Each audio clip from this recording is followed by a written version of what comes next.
What's up, guys? Today we're starting with a pretty easy cocktail. I need to just kind of start off easy today because I kind of just feel like my head is just not in the game. The whole staying inside thing's kind of throwing me for a loop. How many weeks are we in now? Like 8, 9 weeks? I don't know. I don't know. My last day of work was March 13th.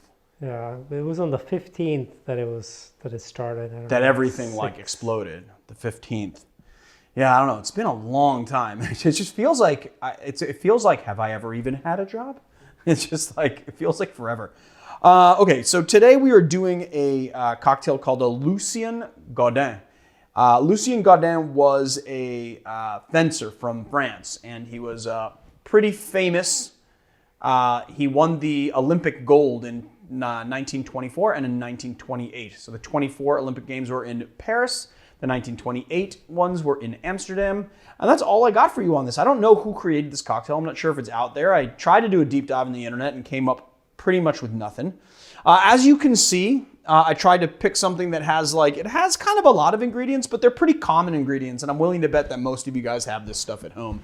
If you don't have Tanqueray, you can definitely choose another London dry style gin. Obviously, you can choose whichever dry vermouth you'd like to go with. I'm going with Dolan. I see a lot of different ones used in this cocktail. And I'm not going to say that this is a Negroni variation because it really isn't, but it is very close in style to a Negroni. All right, let's get into making the drink. So first thing we are going to do is just half an ounce of Cointreau. You can also use triple sec in this drink if you like. Then we're going to do half an ounce of Campari.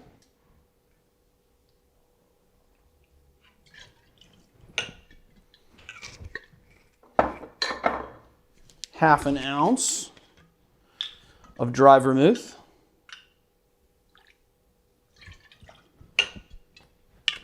And then an ounce and a half of gin. And we are going to do a little crack on our first piece if we can. This is all tempered, so it'll be harder to crack.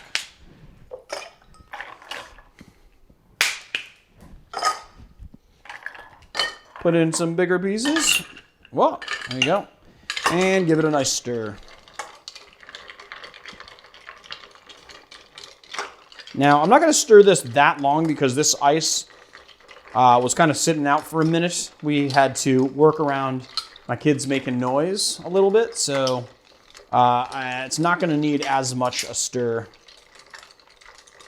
as you would think, because it already had a little bit of surface water on it.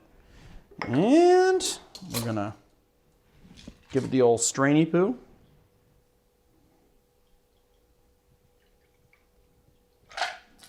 Look at that. Yeah. It's a very, well, not the greatest of all wash lines, but I guarantee you it's not over diluted. And of course, I forgot my... It looks like a sunset from over here. It looks like a sunset? I'm going to give it a nice orange twist. And then give it a nice orange twist. It's the color of a sunset to Marius. Kind of reminds me of the intro to Aperol, and it also kind of reminds me of the Archangel cocktail. Ooh, that does look very nice. It's a very nice color. It does kind of look like a sunset. You're right.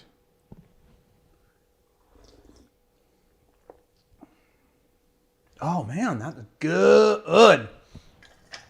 It is very good. And you know, so honestly, it's like drinking an orange twinged martini kind of with bitterness from Campari.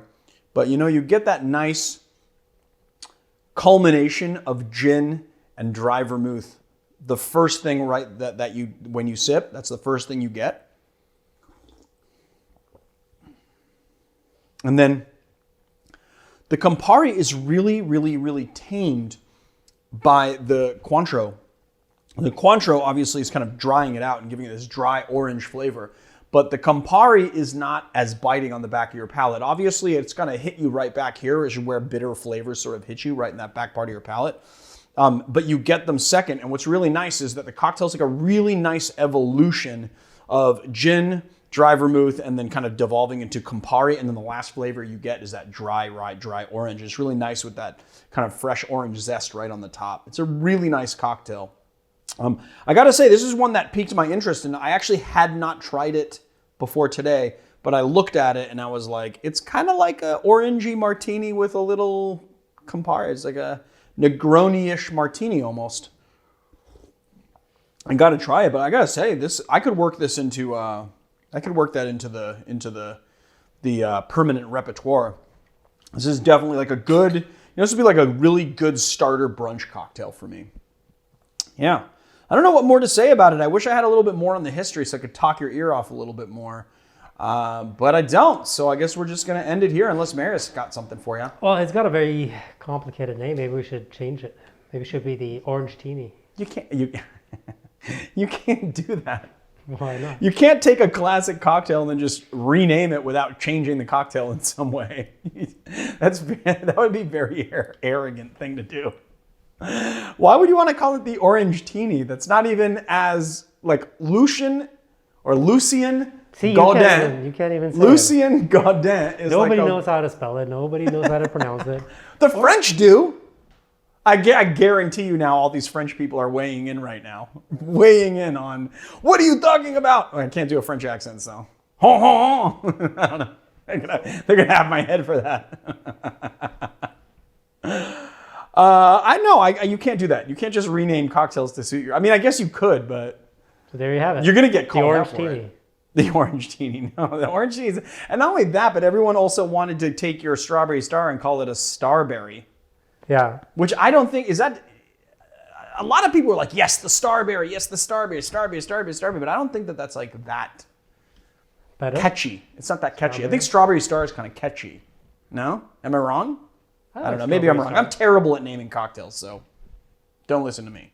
I don't know, if we're going to do this more, I'm just going to maybe drink some more then, because I really like this drink, and it would be a shame. And not only that, but it's been a long day, and I deserve a cocktail at the end of my day, Or 5. Do you know what I'm saying? No, so good. All right, guys. I guess we're going to end it there, unless you want to hear us babble some more. If you like our channel, please hit like and subscribe, and check us out on Patreon, patreon.com/educatedbarfly. We also have YouTube memberships, so you should check those out. And we got some new shirts up in our Teespring store. They are actually below this video. You can see all the tees, or you can go to our page and click store, and you can look at the t-shirts in our store, or you can go to Teespring and look at them there. But they're there for you.